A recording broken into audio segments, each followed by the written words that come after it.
Hey everyone, and welcome to the channel. It's still Screamtober. Hi, I'm Carshénah with Versefilmsproductions, and you don't want to miss, we're doing a video a day, every day up until Halloween.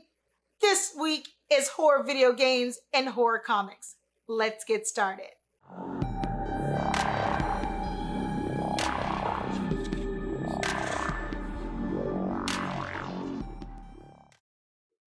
Hey guys, what's going on? I have got a lot of comics to go through. We don't have very many indie comics this round, but that's okay. We're still going to grab some and talk about the comics that we do have. Again, we were able to go into our local comic store and grab some comics, social distancing, washing our hands, away from the people, but we got some amazing comics and some comics that, we did not like so much. Let's get right into it. So we picked up a couple of comics that we thought were going to be something special, and this one turned out really well. This is called Kids. This is by Ablaze, and this is #1. It actually is really cool. Haven't seen anything like this before. Price point $3.99. As you know, I give the price point, let you know who's it by. This was writer Aurelian Ducadore. No, wait. Let me try it again. I don't think it means what you think it means. Ducadore, artist Jocelyn Jarrett, letters Carlos M. Miguel, and then we have a whole host of other people. Loving it right here already. The opening page is chock full of, what is going on here? You got this guy on his bike with like a baseball bat in his hand and like he is ready for war. First you think maybe he's getting bullied or maybe he's running away or maybe he's going to be doing the bullying.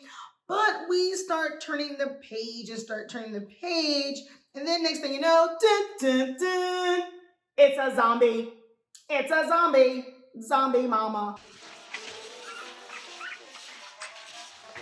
That's right. This book, spoiler alert, is about zombies and the kids who actually fight against them. And it's actually really good. The artwork is great. Loving it. It's got some nice, fun colors. It's got some post-apocalyptic colors. You also have this one of the kids here.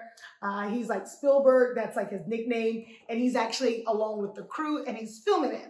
You do have a gang of kids, that are all together, but I think it's 6 to 8 of the kids.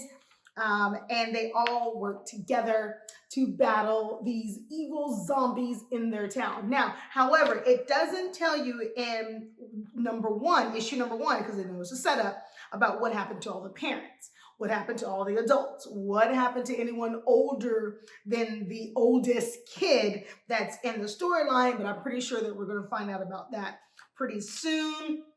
But I really enjoyed it. It was a really fun one. Although it says kids, it is not for kids. There's so much cursing in this. It's just hilarious. It's like, wow, these kids have really got a filthy mouth.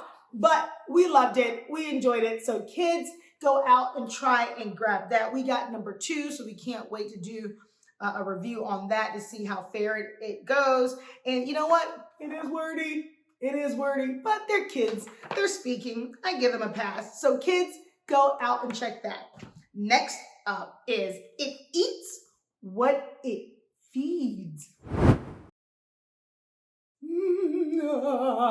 Now, this is like horror right here. I mean, it eats what it feeds. No, it eats what feeds it. Guys, come on. It's okay. It's okay to mess up a couple of times, but it eats what feeds it. Ooh, okay. So someone like bite the hands that feed you, but it's all good. And this one has got a great cover to it. This is by Scout Comics. This one is $3.99, and this is issue #1. This is writers Max Hoven and Aaron Crow, illustrator Gabrielle Uzmerick, Scout editor Charlie Stickney, and Scout production David Byrne. Ooh. Now the opening page is great. I'm really loving these colors. The colors match the cover. And when that cover is matching the colors inside, you know that there's going to be some consistency with this comic, and we really enjoyed it. This is about a story. I'm going to spoil it just a little bit, but this is about a story about a guy kind of a nerdy guy, kind of an everyday kind of college guy who's looking for a job. As you can see, he's in that classified ads and he has circled a job. Now the job brings him to this enormous house, a mansion, so to speak. And he's having that, inner monologue of, should I go in? Should I not go in? Should I go in? Should I not go in? He actually goes in and then he sees, dun, dun, dun, beauty, beauty, beauty. Yes, she is a beautiful girl opening the door, kind of quirky. She's kind of very sassy as well, very snarky. She has a little smile like, pshaw.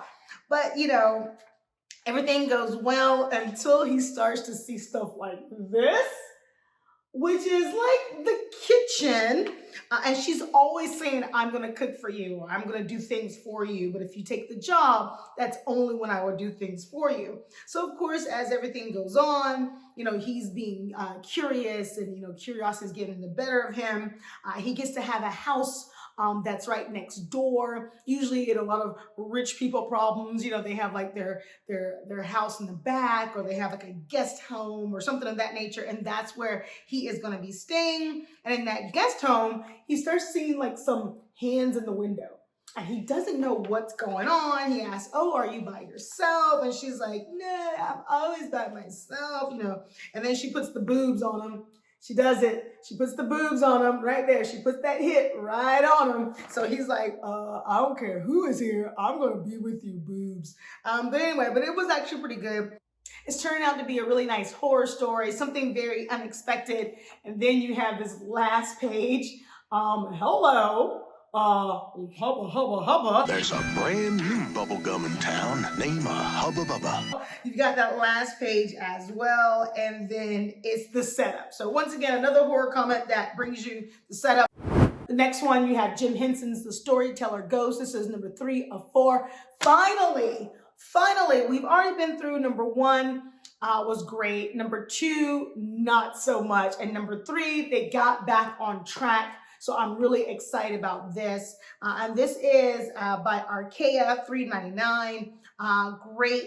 The art got so much better for number 2, of course, because they're different artists. And this is what I mean by another horror comic. I mean, look at that detail. Look at the colors in that one. This one stays with the purples, with everything that you have. The other one had a little more green. The other one had a little bit most brown, post-apocalyptic for kids. But this one stayed true to the blues and the purples. They had a couple of greens, for the forest scenes, but it still stayed true to those colors. And it was magnificent.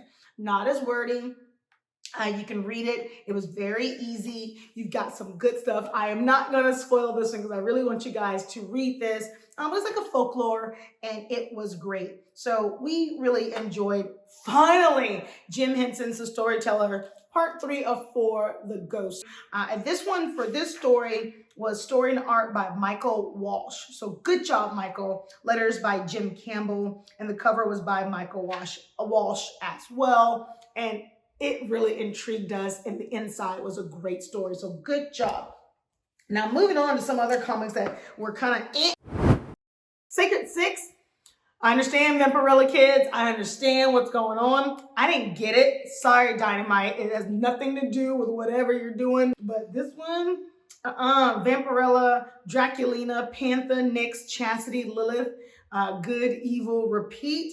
I mean, it's a great cover. Shout out to Michael Alexi in our local comic book shop who did an alternate cover. So shout out to him. But, the story just wasn't what I remembered. I was getting confused. However, the art was amazing. Amazing. When you have full pages like that, you had some other pages like this. This was also amazing. Let me just zoom in on that. I mean, that's also amazing as well. It wasn't as wordy, but let me just tell you, when it was wordy, and I didn't know what was going on. And I was getting so confused with what's going on. It felt as if like it was somebody's first story and like they just couldn't finish their thought, like this show, and it went on to a next story, couldn't finish their thought. Next, you know, I just couldn't understand what was going on. First, it was like an opening of these kids in this Egyptian time, and I thought, ooh, this is going to be good. I had no idea what Sacred Six was going to be about. And then it went on to another story. And then I was like, okay, is this now an Egyptian backstory? No. Then it flipped to, of course, ads for Vampirella. Good job, Dynamite. Good job, good job, good job. Then it just flipped to like this farmer in the Dell. Then it flipped to like this girl who's like, again, amazing art, amazing. I mean, it was good. I just didn't understand what was going on. I thought it was a setup, like all the other comics that were trying to set up like, well, here's this one person. It said Sacred Six, so I thought, oh, it's going to give me 6 stories? No, I just didn't know what was going on. It was so much confusion. It was like, don't get me wrong, this was great art. I mean, I really enjoyed it. I mean, it was really good. Written by Christopher Priest, illustrated by Jay Lee and Gabriel Ibarra, colored by June Chang and Mohan, letters by Willie Schubert, what up Willie, and edited by Matt Idelson. So good job, guys. I mean, like I said, the art was amazing. I just didn't understand what was going on. And I really, I've said this before, I really hate comics that's got like these little things and I just can't understand. I understand you don't have to be square for everything, but then with this monstrosity, it's like, where do I go? Do I go from here to here to here to here to here? I just didn't know. And then I had to like cross over here to, I just couldn't get it. Oh yeah, here's more. Here's more of that. I don't like this fan style of paneling. I just really don't. I mean, give me something traditional. Give me something that's easy, but I know it can go from this page to this page, down, up. You know, I feel like I'm playing video games. Down, up, down, left, right. But you know, it just wasn't working for me. But yeah, the story I thought was going to be about 6 different people giving me 6 different stories. They kind of did it that way, but then they kind of didn't. And I just was getting confused. And then, I don't know, it just seemed obscene. It just seemed obscene words were just thrown in there just because. And then it was just more commercials. So I don't know. It's a pass for me for Sacred Six. Just a pass. Guys, we really appreciate you. Grab these books. It eats what feeds it. We really enjoyed Kids. And then finally back to business. Jim Henson's A Storyteller, Ghost, number 3 of 4. We really enjoyed those comics, guys. Sacred Six, sorry, not so much. I just couldn't get into the sacredness of that one. So I hope that you've been enjoying Screamtober right here on the channel. I'm Carshénah with versefilmsproductions. So hit that notification bell as we do a video a day, every day up until Halloween. We hope to see you at the next one. Take care and have a great scare.